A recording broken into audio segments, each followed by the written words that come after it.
আরে জামাই মূলার সিজনে আসলাম না, মাছ দিয়ে শুরু করি। মাছটা কিতা মা মাছ মাছের লগিটা কিতা মূলা তোলা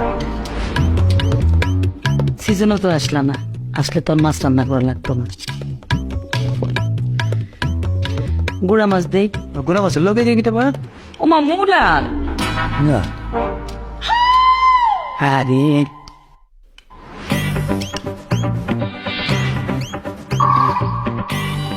একটু মাংস দে। দেন দেন মাংসই দেন মূলার সিজনে আইগা না, তাইলে পেটটা কেমনে খাওয়াই। মাংসের লগে দেখতে মা আর কিটা মূলা দেন মুলা দেন মজা আসছে। আহার সিজনে আইলে জাপানি মূলা দিয়ে মুরগি রান্না করে। আচ্ছা ঠিক আছে দেন শুকনা পড়ে গেছো না? শুক্লা হয় একটু ডাইল হইলে ভালোই সিজনে যদি আইতাম তাহলে বুঝতাম মূলার সরসরি কেমনে খাওয়া যায়। ভালো ভালো ডাইলের মধ্যে কিতা বসতে আর কি মূলা না নয় তাও ডাল দিয়া মূলার সরসই আমার বিয়ে খুব পছন্দ করে। মা সালাদটা দাও। বাবা আরে সিজনও তো আইনা না, আইলে কি আর তোমার এরকম মরিচ খাইতে হইতো? এই যে মূলাই খাইতে মারতা, শুধু মূলার সালাদ এটা কিতা জাপানি মূলার সালাদ। এটা মুলা হ্যাঁ হ্যাঁ মুলা মুলা খাওয়া শেষে একটু দুধ রাখছি। দুধ মা ভাত না খাই একটু দুধ দিচ্ছে মানে ভাত তো খাইতে পারতেছি না দুধ দে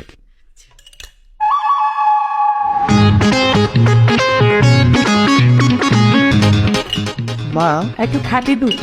ও মা আর সিজনে আইলা না, এই দুধের মধ্যে এটা সাদা সাদা কি খাইবে খবর কি মূলা এটা মা সিজনও পাইলাম।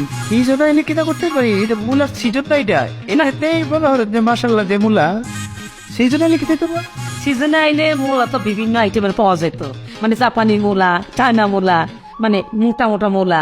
এই যে তোমার ভাত খাওয়া লাগতো না, ভাত আমার রান্নাই লাগতো না। মূলা দিয়ে পায়েস করতাম, মূলা দিয়ে খিচুড়ি করতাম, মূলা দিয়ে আমার হাতে পোলাও, মানে মূলা দিয়ে পোলাও যা মজা, খাইলে একদম মনে থাকবো। তারপরে যে মাংস কিন্তু জাপানি মূলা দিয়ে গোল গোল করে টুকরা করে রান্না করি, খুব বেশি মজা। মানে মাংস আর দেওয়াই লাগতো, মূলা রান্না।